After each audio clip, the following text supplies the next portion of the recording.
My name's Daniel, and I'm 34 years old. I work in mechanical engineering, but my real passion, the thing that actually makes me feel alive, is working with my hands. Welding, woodworking, engine repair, anything that lets me build something from scratch. Over the years, I built up my own personal workshop, nothing fancy, but it was mine. I started small when I was around 22, picking up used tools at estate sales, gradually investing in higher-end gear. MIG welder, lathe, drill press, precision clamps, custom tool chest, all of it funded from my own pocket, piece by piece, and housed in a converted shed on a small piece of land I inherited from my grandfather. The land wasn't much, just a patch behind my place, tucked away with enough space for the workshop and a gravel driveway. But it was sacred to me. That shed saw me through job losses, breakups, and every moment of clarity I ever found when life got loud. It wasn't just my retreat.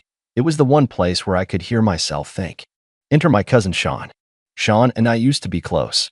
When we were kids, he was the cool older cousin by 3 years who let me tag along with his friends and introduced me to things like dirt bikes and engines. But somewhere along the line, somewhere between his second failed startup and his fourth temporary stay at someone else's house, he'd become the kind of guy who mistook generosity for obligation. And I was apparently his new target. It started innocently enough. About 6 months ago, Sean messaged me out of the blue. Yo, still got that workshop? I hadn't heard from him in over a year. I said yeah, and he asked if he could come by sometime. I figured he just wanted to catch up, maybe tinker around for a day like old times. When he arrived, he looked rough, baggy eyes, wearing one of those graphic tees that's been washed too many times. But he was smiling wide, talking about how he had big plans and just needed a place to bring it all together. I didn't ask too many questions.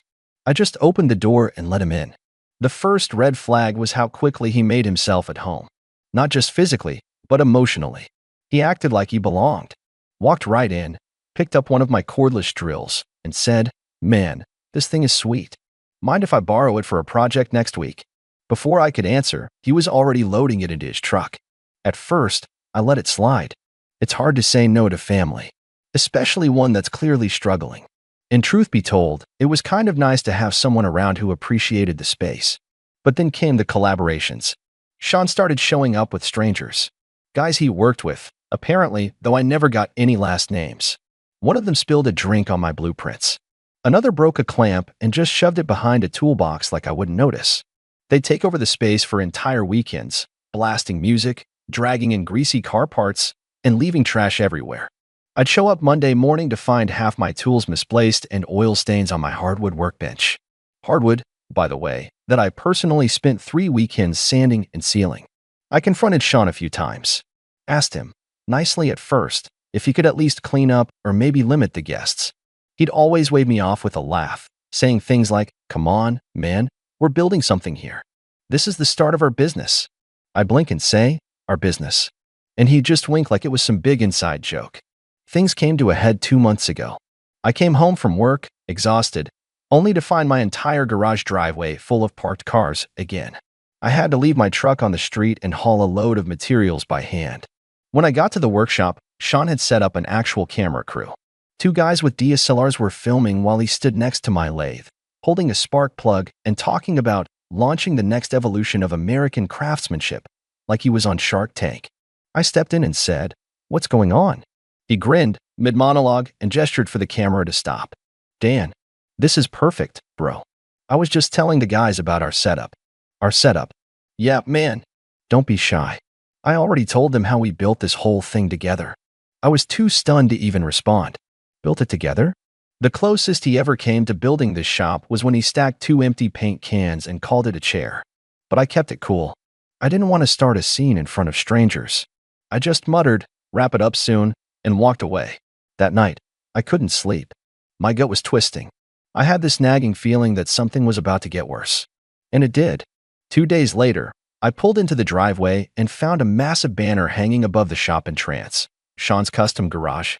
He'd nailed it into the actual siding of the building. My building. My tools. My name nowhere in sight. I stormed in, and there he was, feet kicked up on my stool, polishing a wrench that wasn't even his. "Sean," I said slowly, keeping my voice level, "what is this?"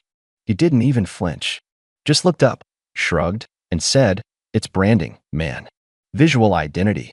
Don't worry, We'll make you co-owner once the money starts rolling in. I didn't know whether to laugh or punch a wall. Instead, I said, you know what? No, you don't get to call this place yours. This is my property. My equipment. You were a guest. Sean rolled his eyes and leaned back, arms crossed. Relax, you're just the wallet anyway. I'm the face. You need someone with vision. I stood there, frozen. Wallet. That word. It hit me like a slap. Not because it was new, but because it confirmed everything I'd been afraid to admit. He didn't respect me. He never did. I didn't argue. I didn't yell. I just nodded slowly, turned around, and walked out. That night, I didn't sleep. I planned. I pulled receipts, located every invoice, every credit card statement, every serial number I'd registered over the last decade. I drafted a detailed inventory.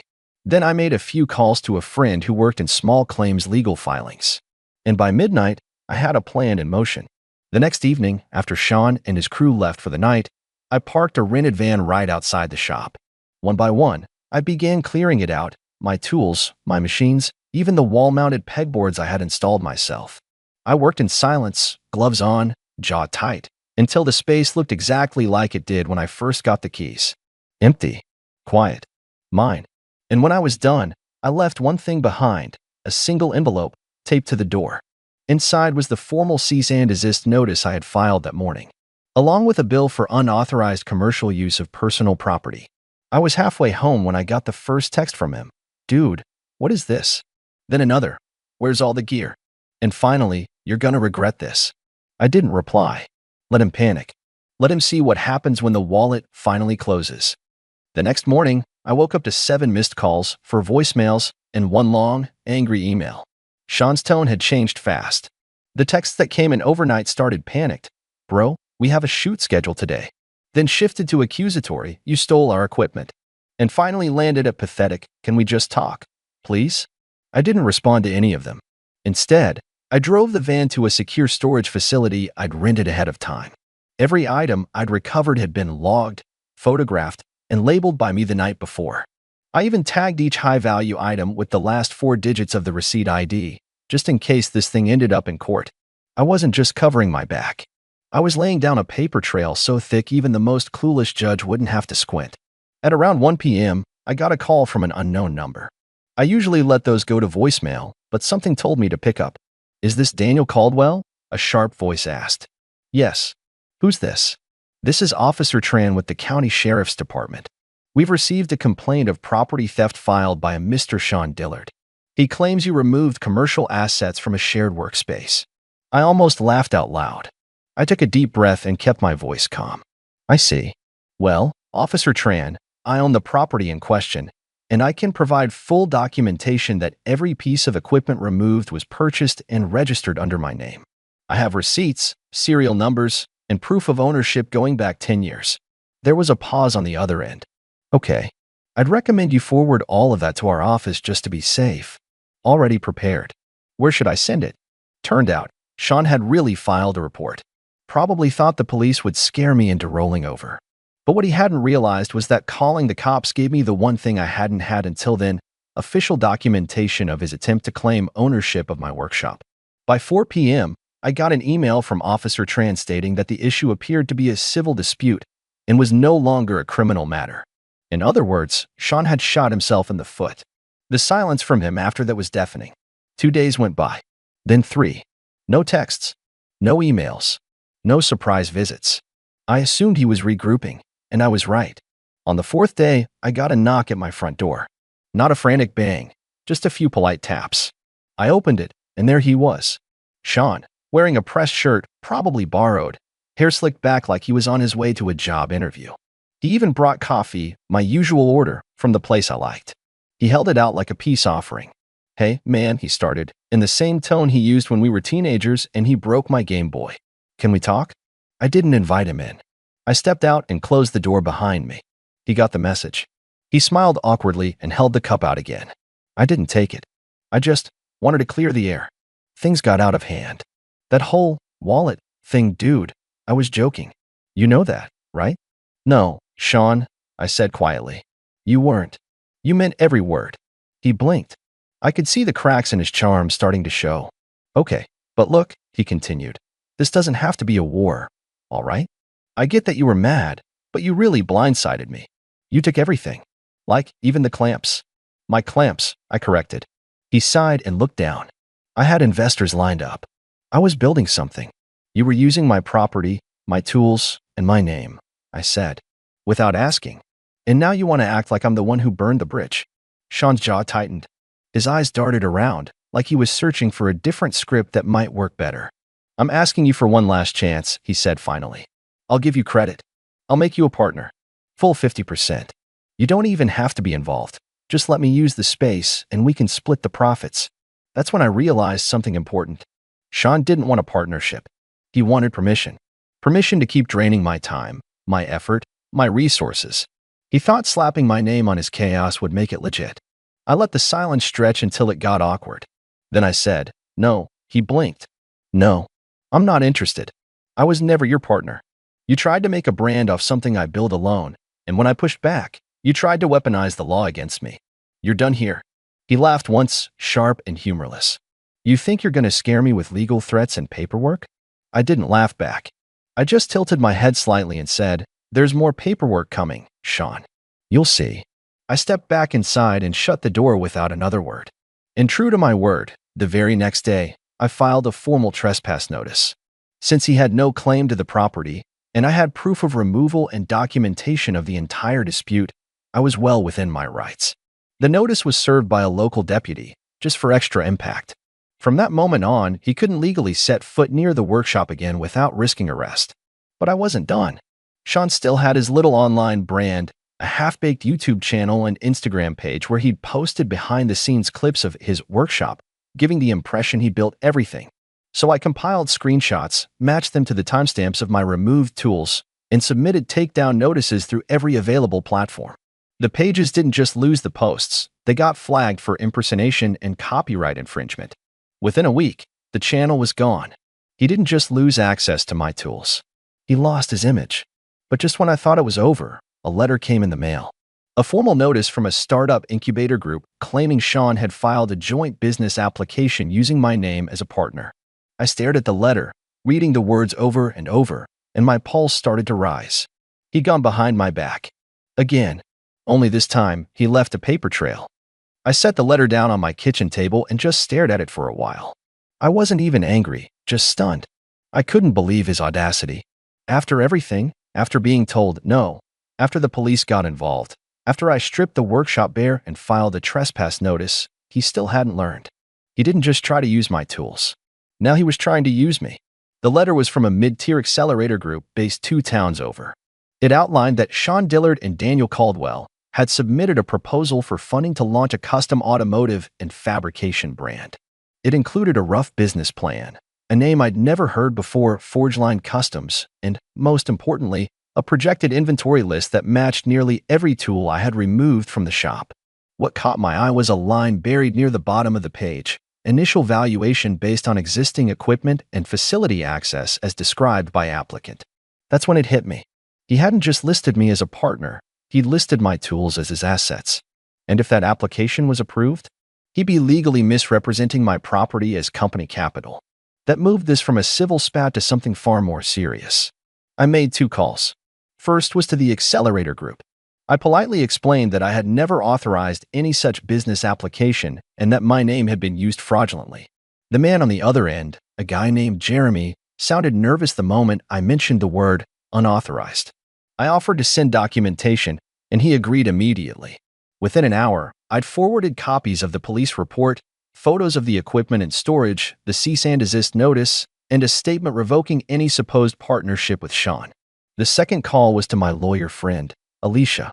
I hadn't wanted to drag her into this unless things got out of hand, and now they definitely had. She listened carefully while I explained the whole saga, from Sean first showing up, to the unauthorized use of my shop, to the fake business application. By the end of the call, she was quiet for a long moment. Then she said, Dan, this isn't just messy anymore. This borders on fraud. And if that group gave him money based on misrepresented assets, that's a whole new can of worms for him. Possibly even criminal. That should have made me feel vindicated. It didn't. Not right away. Because what hit me then wasn't satisfaction, it was exhaustion. I was tired. Tired of always trying to be the reasonable one. Tired of giving second chances to someone who treated every olive branch like a receipt. Tired of being dragged down into someone else's chaos just because we shared blood. I tried to handle this quietly. I tried to walk away without torching everything. But Sean had lit the match himself. Alicia told me we had two options. The first was to send an official letter to the accelerator group requesting the application be rescinded and putting them on notice that I would pursue damages if they allowed my name to be used. The second option? Filing a fraud complaint against Sean directly and taking this to small claims court or beyond. She said the second route was stronger, since Sean had signed documents listing my property as part of the shared business assets. It was provable, tangible, and damning. I'll draft both, she said. You decide how far you want to take it. That night, I sat in my workshop, the one I'd spent the last week carefully restoring to the way it was. Every tool back in its place. Every shelf dusted and leveled. It was quiet again. Peaceful. But I couldn't stop thinking about how fast Sean had managed to twist something sacred into something toxic. I replayed every moment in my head. Him calling it our setup. Him smirking about being the face. That ridiculous banner. The camera crew. The fake business plan.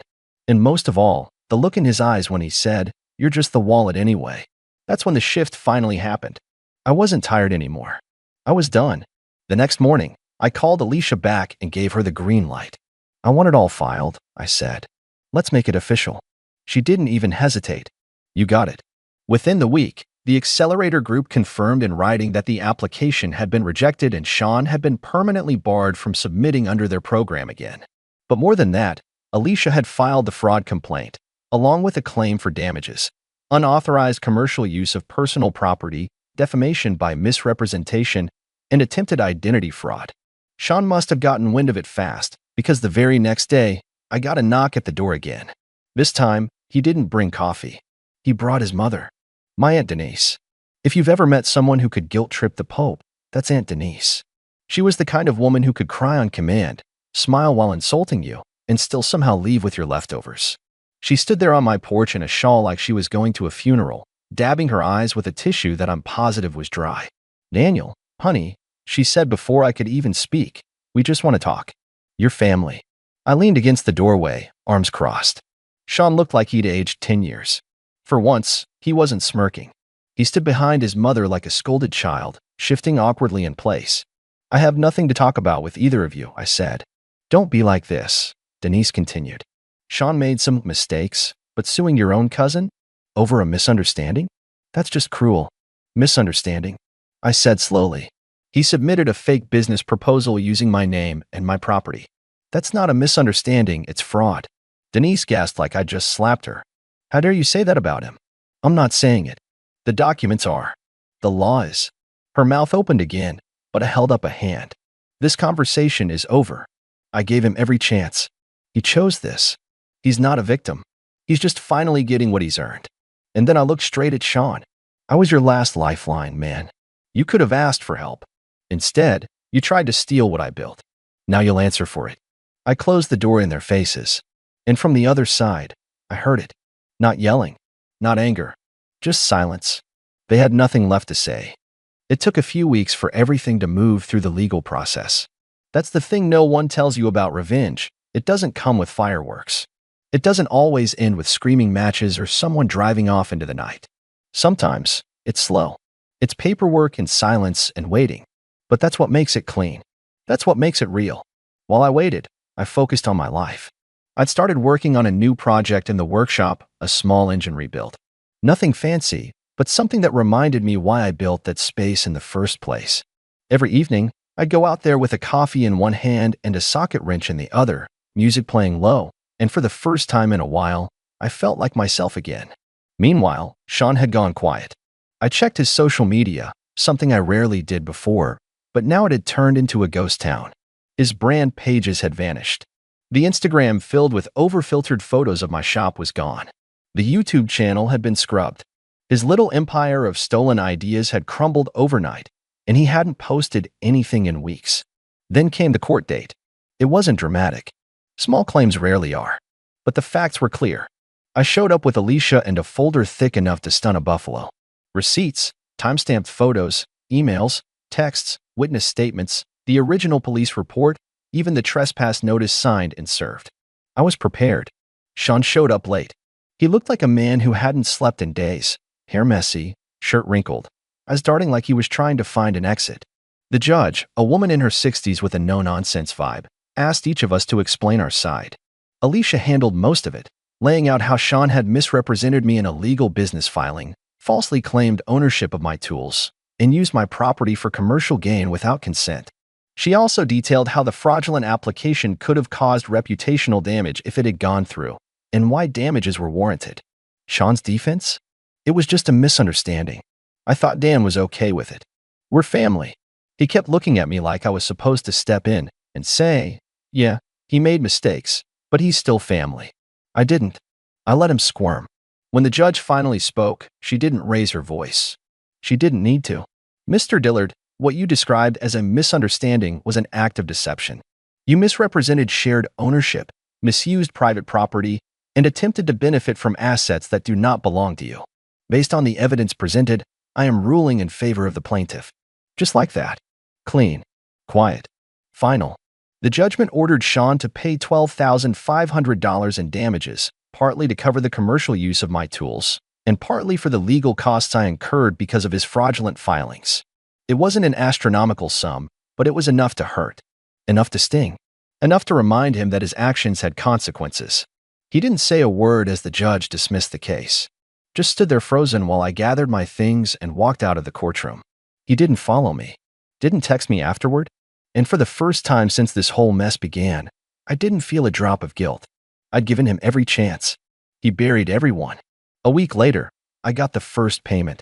It was from some prepaid legal account he must have set up to avoid direct contact. It came in small monthly amounts after that. $300 here, $500 there. But it wasn't about the money anymore. It was about the silence. No more knocks on my door. No more guilt-tripping aunts. No more lectures about family from people who only saw me as a resource. Just peace. Long, uninterrupted peace. I didn't tell many people about what happened. A few close friends. One coworker. Most were stunned that I'd gone through with it, but the ones who really knew me understood. This isn't about a workshop, is it? My friend Melissa asked over lunch one day. No, I said. It was about someone treating my time, my work, and my trust like they were nothing, and finally proving they were wrong. And that was it. Life moved on. I used some of the payout to upgrade the shop, got a new router table, better lighting, even splurged on a dust collection system. I started documenting my projects online, not to go viral, but just to connect with people who loved the craft. And funny enough, without even trying, those videos got traction. People liked the authenticity, the detail, the quiet focus of someone doing what they loved without the noise. One day, several months later, I got a message through my new workshop account. Just a short, anonymous comment on one of my engine rebuild videos. Could have been great if we worked together. But you had to burn the bridge. Hope it was worth it. No name.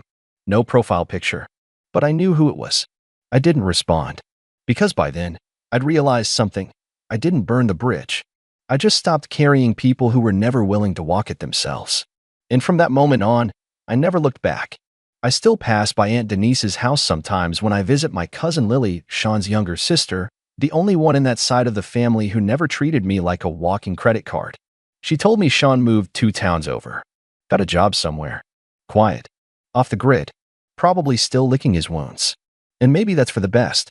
Because in the end, revenge didn't look like fireworks. It looked like boundaries. It looked like peace. It looked like standing in my workshop, tools in their place, music humming low, and not a single voice around telling me I owed them something. And you know what? That silence was worth every cent.